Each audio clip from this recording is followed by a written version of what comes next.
नमस्कार, times of Swaraj में आप सबों का स्वागत है और मैं हूं संतोष सिंह।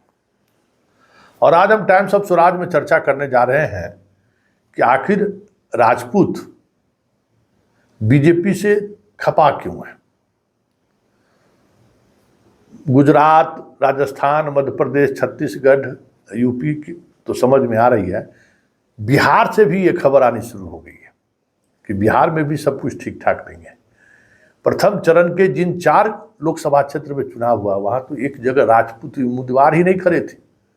चित्तौड़गढ़ उसको कहा जाता है। आज तक उस लोकसभा क्षेत्र से दूसरे जाति के सांसद बने ही नहीं है, सिर्फ राजपूत ही उस चुनाव जीता है वहां।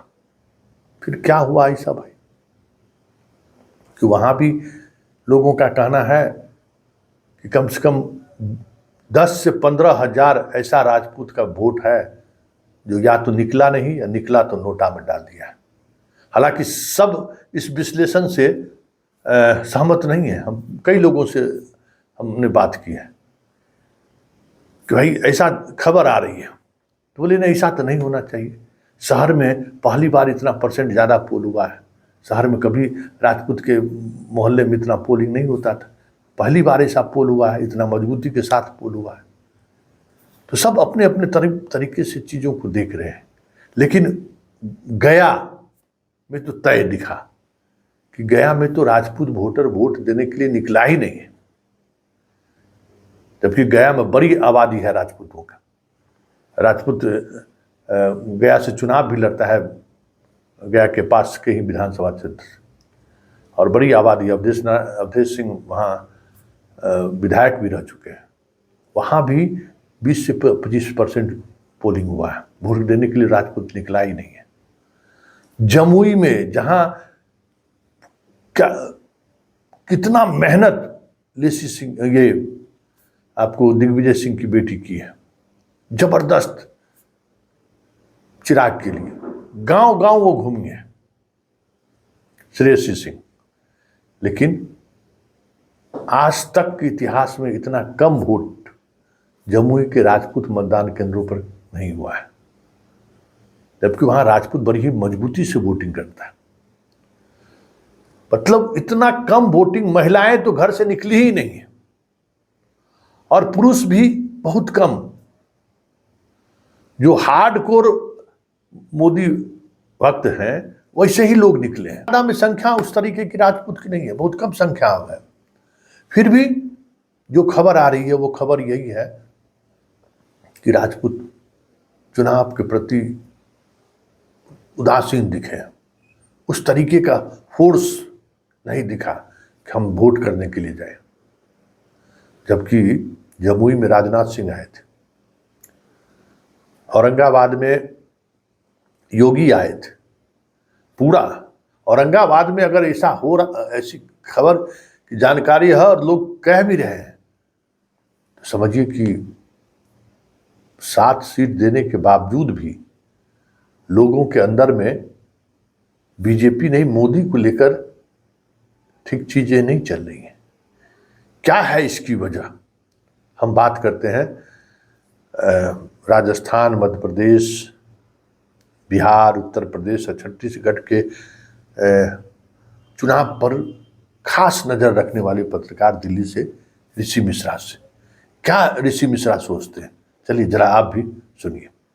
अच्छा ऋषि जी, एक सवाल ये है कि जो राजपूत का प्रोटेस्ट पूरे देश में चल रहा है, औरंगाबाद गया के लोगों से जो हमारी बातचीत हुई रिपोर्टिंग के दौरान, राजपूत उम्मीदवार होने के बावजूद भी, औरंगाबाद की हम बात कर रहे हैं, पूरी कोशिश हुई, लेकिन कहीं न कहीं ये बातें सामने आई कि राष्ट्रीय फ्लैग पर हमें बीजेपी के साथ खड़ा नहीं होना। ये मैसेज कहीं न कहीं नवादा में भी दिखा, जमुई में भी दिखा, आपको गया में भी दिखा और औरंगाबाद में दिखा। तो ये जो राजपूत का बीजेपी का विरोध, मतलब मोदी का जो विरोध है, उस विरोध का असर प्रत्याशी रहते हुए भी, राजपूत के प्रत्याशी रहते हुए भी ये चीजें देखने को मिला है। उसका देखिए संतोष जी, 2 बातें हैं। एक तो सुशील सिंह के विरुद्ध खुद पहले से एंटी इनकम्बेंसी है। सुशील सिंह के विरुद्ध जो है वहां के जो तमाम जो औरंगाबाद के जो राजपूत समाज के नेता हैं उनका ये आरोप है कि हमारे समाज के होने के बावजूद भी, चाहे वो मुखिया का चुनाव हो, पंचायत का चुनाव हो, जिला परिषद का चुनाव हो, जिला परिषद अध्यक्ष का चुनाव हो, इन्होंने किसी भी नेता को मदद नहीं किया है। इनकी जो पॉलिटिकल अप्रोच रहा है, खासकर अपने जो उनका कोर वोट बैंक है, उन समाज के नेताओं के प्रति इनका जो रवैया रहा है, उदासीन रहा है। ये बात भी बिल्कुल सही है। जो रूपाला का बयान, गुजरात में जो भाजपा के बड़े नेताओं में शुमार होते हैं, रूपाला जो केंद्र में मिनिस्टर है, उनके बयान के बाद खासकर गुजरात से जो आंदोलन एक डेवलप हुआ है, उसका आज जो है सिर्फ राजस्थान या गुजरात ही नहीं, राजस्थान तमाम उन जगहों पे देखने को मिल रहा है। और उसका मैं आपके बात से सहमत हूं, गाय बगाए इसका प्रभाव जो है बिहार के उन तमाम क्षेत्रों में भी देखा जा सकता है जहां राजपूत समाज की बहुलता है। और राजपूत समाज के बारे में आप जानते हैं संतोष जी, आन बान शान के लिए ये लोग जाने जाते हैं। और उनके आन बान शान में, हालांकि किसी भी समाज के आन बान शान में कोई गुस्ताखी करेगा, और बीजेपी की रणनीति पे मैं हैरान हूं। यदि रूपाला ने कोई ऐसा बयान दिया है तो डैमेज कंट्रोल करने का प्रयास नहीं किया गया है। हो सकता है ये बीजेपी की रणनीति हो, राजपूत वर्सेस ओबीसी की लड़ाई गुजरात में इसका फायदा लेना चाह रही हो बीजेपी, लेकिन बीजेपी को ये मालूम नहीं है कि इसका प्रभाव गुजरात के बाहर, खासकर राजस्थान में तो इसका बड़ा मोमेंटम हुआ है। बड़ी रैलियों का आयोजन किया गया। करनी सेना ने उसको लेकर बहुत गंभीरता से लिया है। और मुझे लगता है कि इसका आज सिर्फ गुजरात, राजस्थान नहीं, उत्तर प्रदेश और बिहार के उन तमाम सीटों पे आपको देखने को मिलेगा जहां राजपूत समाज की बहुलता है। जी चलिए, बहुत बहुत धन्यवाद। ठीक, थैंक यू।